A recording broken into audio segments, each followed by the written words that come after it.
అందరికీ శుభోదయం మరియు శుభాభినందనలు. ఈరోజు మనం భిక్ష పాఠాన్ని నేర్చుకుంటున్నాం.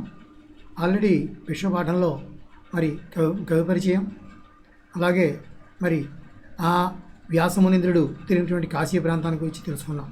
అయితే ముందు ఏంటంటే, ఈ పాఠం రాసిన వాడు శ్రీనాథుడు. ఈయన కాశీఖండం అనేటువంటి గ్రంథాన్ని రచించాడు. ఆ గ్రంథంలో ఉన్నటువంటి 7వ ఆశ్వాసం నుంచి ఈ పాఠం తీసుకున్నాం. పాఠం పేరు భిక్ష. ఇందులో వ్యాసుడు తన యొక్క 10,000 మంది శిష్యులతో కలిసి ఆయన భిక్షాటనకు బయలుదేరి వెళ్ళేవాడు. అయితే ఒకరోజు శివుని యొక్క అనుగ్రహం లేని కారణం చేత అతనికి భిక్ష లభించలేదు. ఆ కారణం చేత ఆ వ్యాసుడు తన కాశీ నగరాన్ని శపించాలనుకుంటాడనమాట. ఆ విషయంగా ఈ పాఠాన్ని మనకి అందిస్తున్నారు. అయితే ఇక్కడ ఏంటంటే, నిత్యము కూడా కాశీ నగరంలో వ్యాసుడు అతని యొక్క 10,000 మంది శిష్యులతో కలిసి ఈయన భిక్షాటన చేసేవాడు. అయితే ఆ భిక్షాటన చేసినప్పుడు ఆ ప్రజలంతా కూడా ఆ బ్రాహ్మణ వాటికల్లో ఎవరైతే ఉన్నారో వాళ్ళంతా కూడా వచ్చినటువంటి భిక్షకులకు అంటే మాధుకర భిక్షను సమర్పించేవారట. మాధుకర భిక్ష అంటే మధుకరం అంటే మధుకరం అంటే తుమ్మిద ఏ ప్రకారంగా అయితే అన్ని పూలు వాలి మకరందాన్ని ఆస్వాదిస్తుందో అలాగే ఈ భిక్షకులు కూడా ప్రతి ఇంటికి వెళ్ళి ఆ ఆహారాన్ని స్వీకరించేవారు. కాబట్టి వారు స్వీకరించే భిక్షను మాధుకర భిక్ష అని చెప్పి తెలియజేస్తున్నారు. అటువంటి భిక్ష తీసుకునేవారట. ఆ భిక్షకు వచ్చే వారికి సాధారణంగా ఆహ్వానించడం, మర్యాదగా పూజ చేయడం, పంచవర్ష ప్రమాణాలతో భోజనాలు పెట్టేవారట. అయితే ఒకరోజు ఈశ్వరుని యొక్క అనుగ్రహం లేని కారణం చేత అక్కడ ఆ వ్యాసునికి ఆహారం లభించలేదు. దాన్నే ఇక్కడ వివరిస్తున్నాడు. అయితే వ్యాసుడు 10,000 మంది శిష్యులతో కలిసి వెళ్ళినప్పుడు ప్రతి ఇంటా కూడా అతనికి ఒకరోజు ఒక ఆమెమో ఆహారం లేదండి, ఒక ఆమెమో పితృ కార్యం జరుగుతుందని చెప్పింది, ఒక ఆమె తలుపే తెరవలేదు. ఆ ప్రకారంగా వారికి భిక్ష లభించలేదు. ఇంకా చెప్తున్నాడు దాన్ని, ఆ పరమ పురంధ్రులయందే పుణ్యాంగనయు భిక్ష ఎడదయ్యకటాం రేపాడి మేలుకని ఏనే పాపాత్ముని ముఖంబు వీక్షించి తినో. ఆ పరమ పురంధ్రులయందు ఏ పుణ్యాంగనయు భిక్ష ఎడదయ్యనకట రేపాడి మేలుకని ఏ నేపాపాత్ముని ముఖంబు నిక్షించి తినో. ఆ పరమ పురంధ్రులయందు ఏ పుణ్యాంగనయు భిక్ష ఎడదయ్య గట రేపాడి మేలుకని ఏ నేపాపాత్ముని ముఖంబు నిక్షించి తినో. ఆ పరమ పురంధ్రులయందు ఏ పుణ్యాంగనయు భిక్ష ఎడదయ్య గట రేపాడి మేలుకని ఏ నే పాపాత్ముని ముఖంబు నిక్షించి తినో అని చెప్పి అనుకున్నట్ట. అంటే ఏ పుణ్యస్త్రీ కూడా ఆయనకి భిక్ష ఇవ్వలేదు. దాంతో నేను ఉదయాన్నే తెల్లవారుజామున లేస్తున్నాను, లేచి ఆ రోజు మాత్రం ఏ దుర్మార్గుడి యొక్క ముఖాన్ని చూచానో కదా, అందువల్ల నాకు ఆహారం లభించలేదు, ఏ పుణ్యస్త్రీ కూడా నాకు ఆహారం పెట్టలేదని చెప్పి బాధపడుతున్నట్ట ఈ పద్యంలో. చూడండి, ఆ పరమ పురంధ్రుల యందు, పురంధ్రి అంటే స్త్రీ అంటే కుటుంబ స్త్రీ అన్నమాట. ఆ కుటుంబ స్త్రీలో భర్త పిల్లలు కలదానని పురంధ్రి అంటారు. అలాంటి ఆ పరమ పురంధ్రుల యందు అంటే ఆ గొప్పవారైనటువంటి ఆ స్త్రీల యందు ఏ పుణ్యాంగనయు ఏ పుణ్యస్త్రీ కూడా భిక్ష ఇడదయ్యే భిక్ష పెట్టలేదుట. భిక్షను ఇడదయ్యే అంటే పెట్టలేదు. కట అయ్యో రేపాడి తెల్లవారుజామునే లేచి మేలుకని మెలకు తెచ్చుకొని నేను ఏ పాపాత్ముని ముఖంబు ఏ దుర్మార్గుని యొక్క ముఖాన్ని ఈక్షించి చూచానో కదా అని చెప్పి బాధపడ్డాట వ్యాసుడు. మరొకసారి చూడండి, ఆ పరమ పురంధ్రులయందు ఆ పవిత్రమైనటువంటి గొప్పవారైనటువంటి ఆ స్త్రీలయందు ఏ పుణ్యాంగనయు ఏ పుణ్యశ్రీ కూడా భిక్ష ఎడదయ్యే భిక్షగా ఆహారాన్ని పెట్టలేదుట.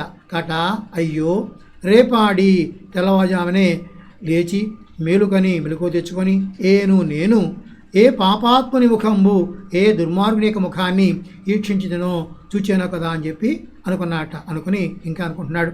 ఉపవసింతుముగాక నేడుడిగిమడిగి యస్సమించుచున్నవాడు అహిమవానుడు ఎల్లి పాలనకైన లేదెట్లు మనకు మాధుకర భిక్ష బ్రాహ్మణ మందిరములా అని మళ్ళీ బాధపడుతున్నాడు. ఉపవసింతుముగాక నేడుడిగిమడిగి అస్తమించుచున్నవాడు అహిమభానుడు ఎల్లి పాలనకైన లేదెట్లు మనకు మాధుకర భిక్ష బ్రాహ్మణ మందిరములా. ఉపవసింతుముగాక నేడుడిగిమడిగి అస్తమించుచున్నవాడు అహిమభానుడు ఎల్లి పాలనకైనా లేదట్లు మనకు మాధుకర భిక్ష బ్రాహ్మణ మందిరములా. ఉపవసింతుముగాక నేడుడిగిమడిగి అస్తమించుచున్నవాడు అహిమభానుడు ఎల్లి పాలనకైనా లేదెట్లు మనకు మాధుకర భిక్ష బ్రాహ్మణ మందిరముల అంటే అనుకుంటున్నాడు. ఈరోజు ఆహారం లభించలేదు కాబట్టి ఈరోజు భిక్ష వెళ్ళడం మానేసి మరి ఉపవాసం చేస్తాం అంటే ఆహారాన్ని ఆకలి చేత పీడింపడుతూ దాన్ని అణుచుకుంటూ ఆకలిని అణుచుకుంటూ ఉపవాసం స్వీకరిస్తాం. ఎందువల్లంటే సూర్యభగవానుడు అస్తమిస్తున్నాడు కాబట్టి రేపైనా బ్రాహ్మణుల యొక్క ఇళ్లలో మధుకర రూపమైన భిక్ష మనకు లభిస్తుంది కదా అని చెప్పి అనుకున్నాడు. అది కూడా ఎందుకోసం అంటే పారణకైనా అంటున్నాడు. సాధారణంగా పారణ అంటే ఉపవాస దీక్ష ముగించడం అన్నమాట. అంటే ఉపవాసం చేసిన తర్వాత తిరిగి మళ్ళీ ఆహారాన్ని స్వీకరిస్తూ ఉంటారు. అలా ఏదైతే మన్నాడు స్వీకరిస్తున్నారో ఆహారాన్ని ఈ పారణ కావడం అంటే ఉపవాస దీక్ష ముగిసిన తర్వాత తిరిగి పొందేటువంటి ఆహారం రేపైనా లభిస్తుంది కదా అని చెప్పి ఆయన అనుకున్నట్ట. అది చెప్తున్నాడు చూడండి. నేడు ఈరోజు ఉడిగి అంటే మరి ఈ బ్రాహ్మణ మందిరంలో ఏవైతే ఉన్నాయో వాళ్ళ వద్దకు వెళ్ళి మరి భిక్షాటన చేయడం అనే దాన్ని తీసుకోకుండా అడిగి మడిగి అంటే ఆకలిని అణుచుకొని ఉపవసింతుముగాక ఉపవాసం చేస్తాం. ఎందువల్లంటే అహిమభానుడు, హిమ అంటే మంచు, అహిమ అంటే మంచు లేనిది అంటే వేడి భానుడు అంటే వేడి కిరణాలని ప్రసరింపజేసేటువంటి సూర్యభగవానుడు అస్తమిస్తున్నాడు కాబట్టి ఎల్లి రేపు మరి బ్రాహ్మణ మందిరముల బ్రాహ్మణుల కిళ్లల్లో మధుకర రూపమైన భిక్ష, ఆ భిక్ష అనేది మనకు ఎట్లు లేదు, ఏ విధంగా లభించదు కాబట్టి తప్పనిసరిగా లభిస్తుంది కదా అని చెప్పి అనుకున్నట్ట. మళ్ళీ ఒకసారి చూడండి. నేడు ఈరోజు ఉడిగి అంటే ఆ మధుకర రూపమైనటువంటి ఆ భిక్ష పొందడం కోసం వచ్చి మా భిక్షని స్వీకరించకుండా ఉండడాన్ని ఉడిగి అంటారు. అలాంటి దాన్ని మానేసి అంటే భిక్షాటన స్వీకరించడం మానేసి మడిగి అంటే ఆకలిని అణుచుకొని ఉపవసింతుముగాక ఉపవాసాన్ని స్వీకరిస్తాం. ఎందువల్లంటే అహిమభానుడు అంటే వెచ్చని కిరణాలు ప్రసరించేటువంటి సూర్యభగవానుడు అస్తమిస్తున్నాడు కాబట్టి ఎల్లి రేపు బ్రాహ్మణ మందిరముల బ్రాహ్మణుల కిళ్లల్లో పారణకైనా అంటే మరి ఉపవాస దీక్ష ముగిసిన తర్వాత పొందేటువంటి ఆహారానికి మధుకరమైన భిక్ష అనేది మనకు ఎట్లు లేదు, ఏ విధంగా లభిస్తుంది కదా అని చెప్పి ఆయన అనుకుని ఆ రాత్రి గడిపి మరునాడు మధ్యాహ్న కాలమున శిష్యులు దానం వేరు విప్రభవన వాటికల భిక్షాటనం వనర్పంబోయి తొలినాడి అట్లా ముక్కంటి మాయను ఏ మత్స్యకంటియు వంటకము పెట్టకున్న కటకడంబడి భిక్షాపాత్రము నట్టనడు వీధి పొగలం వేచి కోపావేశంబున అంటున్నాడు అని ఆ రాత్రి గడిపి మరునాడు మధ్యాహ్న కాలంబున అంటే ఆ రాత్రంతా కూడా ఉపవాసంతో పాపం బాధపడ్డాడు. రాత్రంతా ఉపవాసంతోనే గడిపేసి మరునాడు మరుసటి రోజు మధ్యాహ్న కాలం అంటే సంధ్యావందనాది కాలాలని అన్ని పూర్తి చేసుకున్న వాడై మధ్యాహ్న సమయంలో శిష్యులు అంటే ఆయన యొక్క 10,000 మంది శిష్యులు, తాను అంటే ఆ వ్యాసులు కూడా వేరువేరుగా అంటే ప్రతి ఇంటికి కూడా ఒక్కొక్క వేరువేరు ఇళ్లకు అది ఎవరి ఇళ్ళకంటే విప్రభవన వాటికల బ్రాహ్మణుల యొక్క గృహాలు ఎక్కడైతే ఉన్నాయో ఆ వీధిలోకి భిక్షాటనం వనర్పంబోయి భిక్షాటనం చేయడం కోసం వెళ్ళిన వారై తొలినాటి అట్లా ఇంతకుముందు ఏ ప్రకారంగా ఆహారం లభించలేదో ఆ ప్రకారమే అట్లే అదేవిధంగా ముక్కంటి ముక్కంటి అంటే 3 కనులు గలవాడు అంటే శివుడు. అలాంటి ఆ శివుని యొక్క మాయ చేత ఏ మత్స్యకంటియు ఏ మీననేత్రి కూడా అంటే చేప వంటి కళ్ళు కలిగినటువంటి ఏ స్త్రీ కూడా వంటకంబు పెట్టకున్నా ఆహారం పెట్టకపోయేసరికి కటకటంబడి చాలా బాధపడి భిక్షాపాత్రంబు తన వద్ద ఏ భిక్షాపాత్రం ఉందో దానిని నట్ట నడువీధి అంటే నడివీధిలో అంటే ఊరి మధ్యలోకి వచ్చాడు వచ్చి ఆ వీధి మధ్యలో పొగల వేచి పగలగొట్టి కోపావేశంబున కోపం ఎక్కువై ఆవేశంతో ఇలాగా మాట్లాడుతున్నట్టు ఎవరైనా వ్యాసుడు.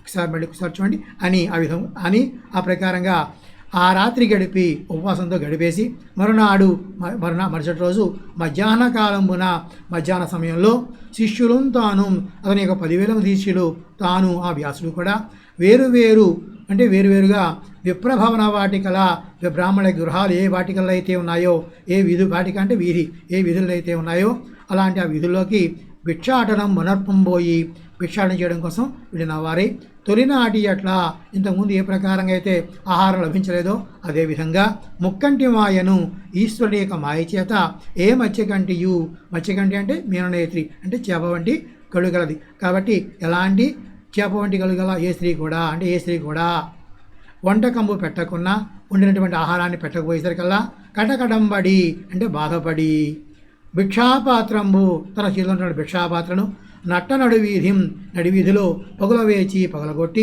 కోపావేశంబున కోపంతో ఇలా అంటున్నట్ట. ఎలా అంటే ధనము లేకుండెదరు 3 తరములందు 3 తరముల చెడుగాక మోక్షలక్ష్మి విజయను 3 తరములు వెడలవలయు పంచజనులకు పాసిక పట్టణమున. ధనము లేకుండెదరు 3 తరములందు 3 తరముల చెడుగాక మోక్షలక్ష్మి విజయను 3 తరముల వెడలవలయు పంచజనులకు కాశిక పట్టణమున. మరి ఈ ప్రకారంగా మరి కాశికా నగరాన్ని చూపిస్తున్నాడు. కాశీనగరాన్ని ఎలా అంటే అక్కడ కాశీనగరంలో ఏ పంచజనులు అంటున్నాడు. పంచజనులు అంటే పంచభూతాల చేత ఏర్పడిన మానవులు అంట. భూమి, ఆకాశము, నీరు, అగ్ని, వాయువు అనేటువంటి పంచభూతాల చేత ఏర్పడిన మానవులందరూ కూడా మరి అందరికీ కూడా 3 తరములందు అంటే ఈ ఇప్పుడు ఉన్న వాళ్ళకి తర్వాత వారికి అంటే వారి పిల్లలకి వారి పిల్లల పిల్లలకి అంటే మన వాళ్ళ దాకా కూడా ధనము లేకుండా అంటున్నాడు. ధనము లేకుండా పోతుంది అంటున్నాడు. అంతేకాకుండా 3 తరాల పాటు అంటే ఇంతకుముందు చెప్పినట్లుగానే ఇప్పుడున్న వాళ్ళకు వారి పిల్లలకి పిల్లలకి కూడా మోక్షలక్ష్మి చెడుగాక మోక్షమైనటువంటి ఏ ధనమైతే ఉందో అంటే సాధారణంగా ప్రతివాడు కూడా మోక్షం చనిపోయిన తర్వాత మోక్షం కోరుకుంటాడు. అంటే జన్మరాహిత్యం అనమాట. అలా అంటే ఆ జన్మరాహిత్యం అనేది చెడుగాక నశించుగాక అంటున్నాడు. అంతేకాకుండా 3 తరముల అంతేకాదు అదే ప్రకారంగా ఇప్పటిలాగే 3 తరాలు కూడా విద్యను వెడలవలయు ఏ ఒక్కడికి కూడా విద్య లభించదు అని చెప్పంటూ అన్నట్ట. ఎక్కడంటే ఈ కాశికా నగరంలో అని అంటున్నాడు ఈ వ్యాసుడు అని చెప్పి ఆయన అనుకుంటున్నాడు మనసులో ఎలా చెప్పిద్దామని చెప్పి. ఒకసారి మళ్ళీ చూడండి. కాశికా పట్టణమున ఈ కాశీనగరంలో పంచజనులకు అంటే మనుష్యులకు అంటే పంచభూతాల చేత ఏర్పడిన ఈ మనుష్యులకు 3 తరములందు 3 తరముల పాటు అంటే మరి ప్రస్తుతం ఉన్నవారికి వారి పిల్లలకు కూడా ధనము లేకుండెదరు. ధనం లేకుండా పోతారు అంటే ధనం అనేది వారికి లభించదు అంటే బీదవారైపోతారు. అంతేకాకుండా 3 తరాల పాటు కూడా మోక్షలక్ష్మి మోక్షమైనటువంటి ఆ సంపద చెడుగాక నశించుగాక. అంతేకాకుండా మరి 3 తరాల పాటు విద్యను వారికి విద్య కూడా వెడలవలయు లభించకుండా పోగాక అని చెప్పి ఆయన చెప్పిద్దామని చెప్పి అనుకుంటుండగా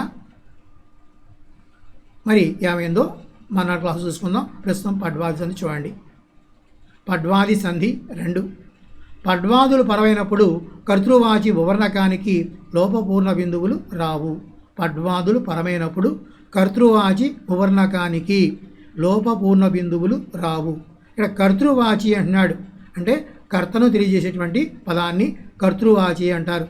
అంటే కర్తను తెలియజెప్పే పదం కర్తృవాచి పదం. అలాంటి ఆ పదం యొక్క పదంలో ఉన్నటువంటి మువర్ణకానికి అంటే ము అనే ప్రత్యయానికి ఏం రావుట లోపం కానీ పూర్ణ బిందువు అంటే 0 కానీ రావు. ఎప్పుడు అంటే పడ్వాదులు పరమైతే. ఇక్కడ పడ్వాదులు అంటే చెప్పుకున్నాం మొదటి సూత్రంలో పడు, పెట్టు, పాటు, పడి అనే వాటిని పడ్వాదులు అంటారు. పడు, పెట్టు, పాటు, పడి ఇవన్నీ కూడా పడ్వాదులు అంటారు.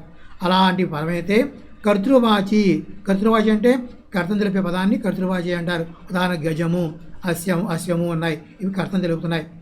మరి అలాంటి ఆ పదాలకు ఉన్నటువంటి ఊ అనేటువంటి అక్షరానికి ఏం రాదుట అంటే లోపం కానీ పూర్ణ బిందువు కానీ రాదు అంటున్నాడు. ఉదాహరణ చూడండి. గజము ప్లస్ పడియే.